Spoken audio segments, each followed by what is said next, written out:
विद्यार्थी भाइ बहिनीहरू, तपाईहरुलाई स्वागत गर्न चाहन्छु म आफ्नो युट्युब च्यानल अत्रि साइन्स आर्टमा। आज हामी चाहिँ मेल रिप्रोडक्टिभ सिस्टम को फिगर कसरी बनाउने भन्ने कुरामा म सिकाउने गरिरहेको छु। प्लिज यो भिडियोलाई हेरेर लाइक, शेयर र सब्स्क्राइब गरिदिनुस्।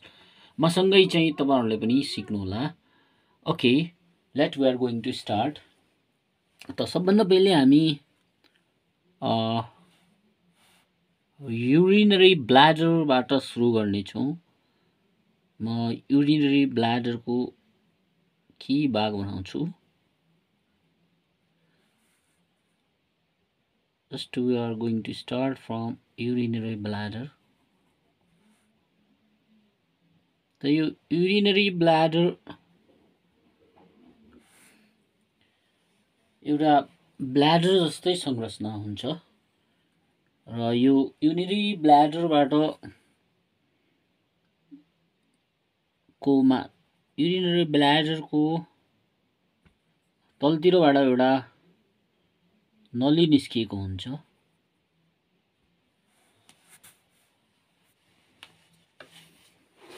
त त्यो नलीलाई हामी चाहिँ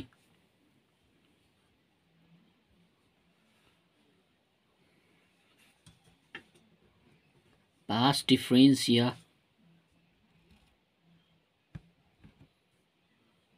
भन्छौँ। त यो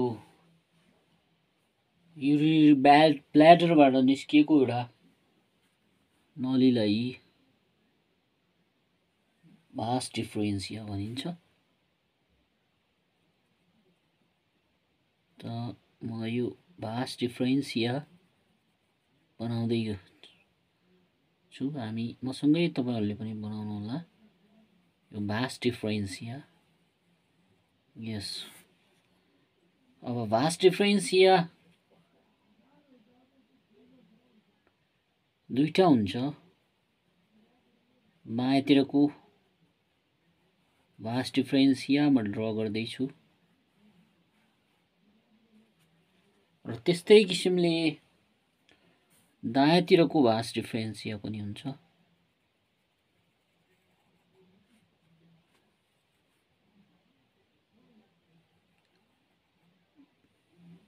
त भास डिफरेन्सिया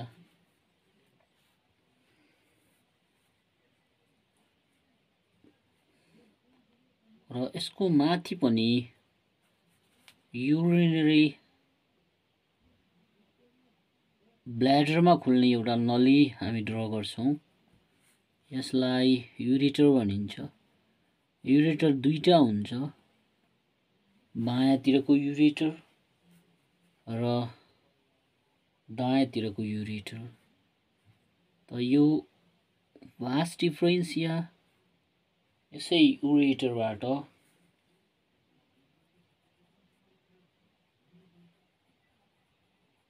गएको हुन्छ। यो भास डिफरेन्सिया म दायाँतिरको भास डिफरेन्सिया ड्र गर्दैछु अनि यो युरिनरी ब्ल्याडर माथि गएर चाहिँ यसरी यतातिर जोडिएको हुन्छ।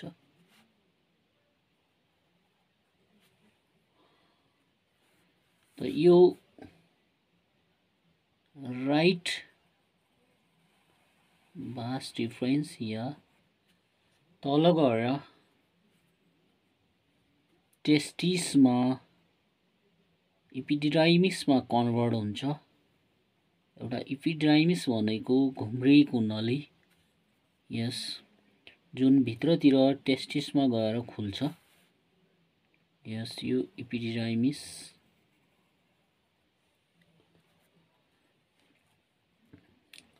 र यतातिरको पनि यो लेफ्ट साइडको भास डिफरेन्सिया तल गएर यो पनि इपिडिडाइमिसमा कन्भर्ट हुन्छ र जुन चाहिँ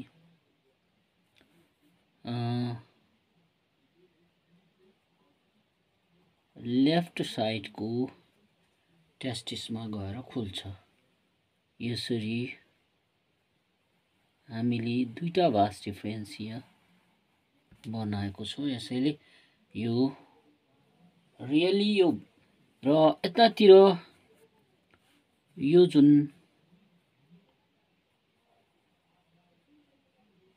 भास डिफरेन्सिया छ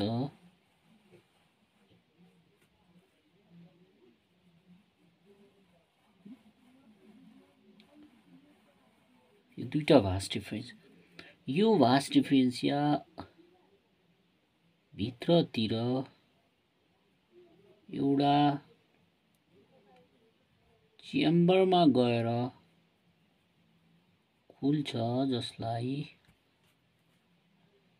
सेमिनल भेसिकल्स भनिन्छ। रियली दुईटा सेमिकल भेसिकल्सहरू हुन्छ र यो सेमिनल भेसिकल्सहरू रियली के हो भने यो सुक्रिटहरू यताबाट जम्मा भएर अगाडि बन्छ। यो सेमिनल भेसिकल्सहरू तल गएर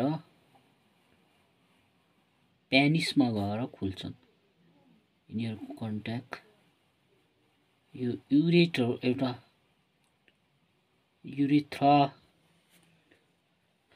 गएर खुल्छन् र सेमिनल भेसिकल्सको तलतिर दुईटा साना ग्ल्यान्ड्सहरू रहेका हुन्छन् जसलाई हामी प्रोस्टेट भन्छौँ। त मैले यो प्रोस्टेटको चित्र बनाउँदैछु। ओके, यस प्रोस्टेटमा चाहिँ कहिलेकाहीँ यो प्रोस्टेट भनेको रियली यो सेक्समा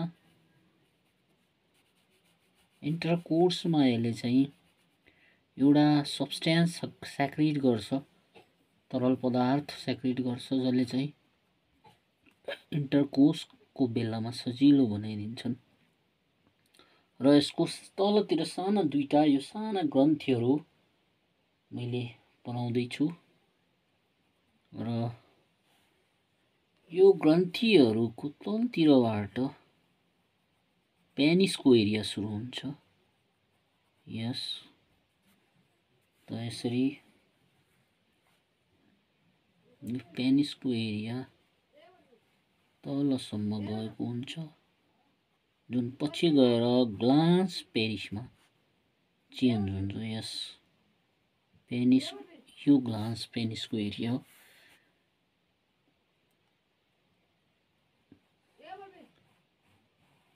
Penis is later on changed into glans penis र यसको बाहिर एउटा पात्रो आवरणले घेरिएको हुन्छ।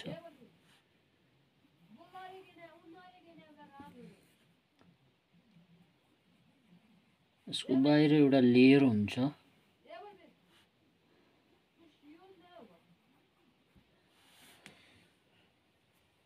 र भित्रतिर पनि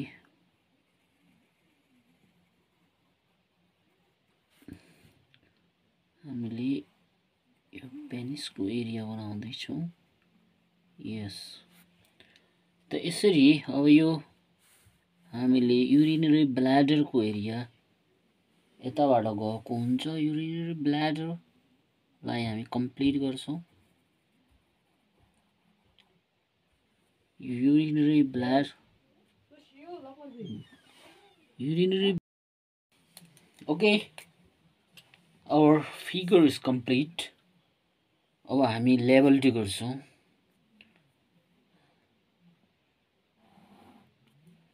we should level it.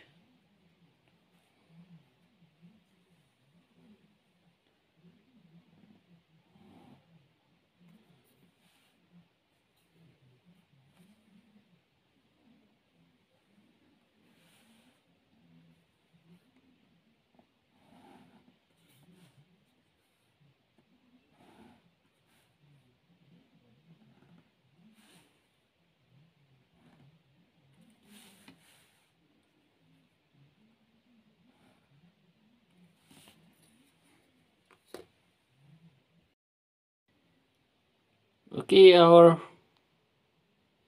Mail reproductive system complete भएको छ अनि तपाईहरुले मसँगै यो भिडियो हेर्नुभयो अनि धेरै कुराहरु सिक्नु भएको छ। तपाईले धेरै धेरै धन्यवाद। अनि यो YouTube channel art and science आर्टलाई सब्स्क्राइब गरेर अझै ज्ञानका कुराहरु सिक्नुहुनेछ। हस्, थ्यांक यू।